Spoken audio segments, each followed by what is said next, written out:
Hello and welcome to Games from Folktales, a podcast that mixes historical research and tabletop role-playing settings. I'm your host, Timothy Ferguson. This week, a short episode, Eating Around Lesser Hermetic Limits. Sometimes I notice I've missed a plot hook that's obvious in hindsight. Given that the book this idea was included in was published over a decade ago, I can only suggest that I've had a lot on since. There's a limit of knowledge in the act of hermetic creation, although, as some genius on the forum has said, you don't need to know how many wrinkles there are on the back of the ears of an elephant, because magic just fills in the details for you. You do need to know that there is such a thing as an elephant. You'd also, I argue, have to have some sort of concept of what an elephant is, because hermetic magic is practiced in at least 3 languages, and spells are copyable by literate mundanes. So Hermetic Latin is not a sacred language transcending the mortal sphere and designating specific objects in the realm of forms. A name is just a signifier. It's not a barcode in a vast spiritual IKEA. So this creates a practical limit in Hermetic magic. You need to know of a thing and be able to conceive of the thing in discrete and, in some sense, accurate, if not specific, terms. Is it enough to have read the Bodleian Bestiary before you make an elephant? Your saga may vary, but I think it's more fun to say that if all you know about an elephant is that unicorns like to gut them, and they have an end on their trunks that looks like a shower rose, you deserve not to be able to make one.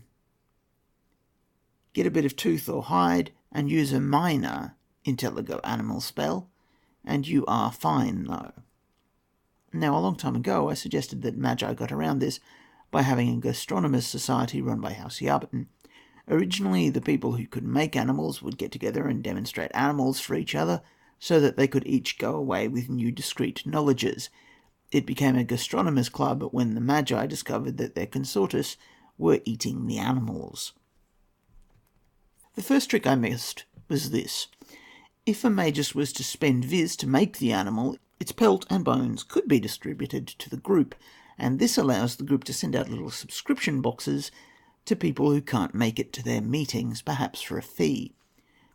The meetings might only make 1 animal per feast that's permanent or instant, and all participants put in a little bit of viz to make that possible.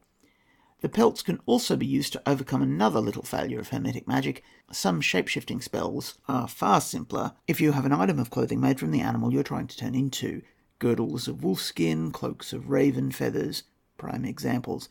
Regardless, once you've received your subscription box, you can cast Intelligo Animal on the contents, and you can then use a minor Creo Rego Animal spell to make your shape-shifting item.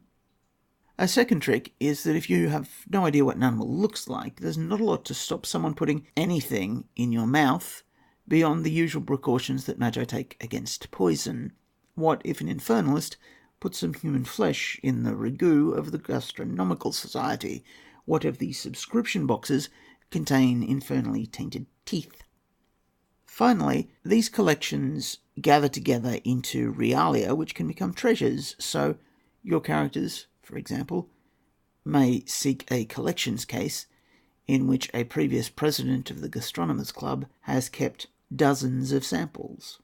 2 creatures in realms of power infernal might make suitable foes for the Gourmet Society. Gourmand, the sweet-toothed, is the weaker, and he's on pages 70 and 71, and Balpior, the lord of ceaseless consumption and defecation, is on pages 50 and 51. Your saga may vary.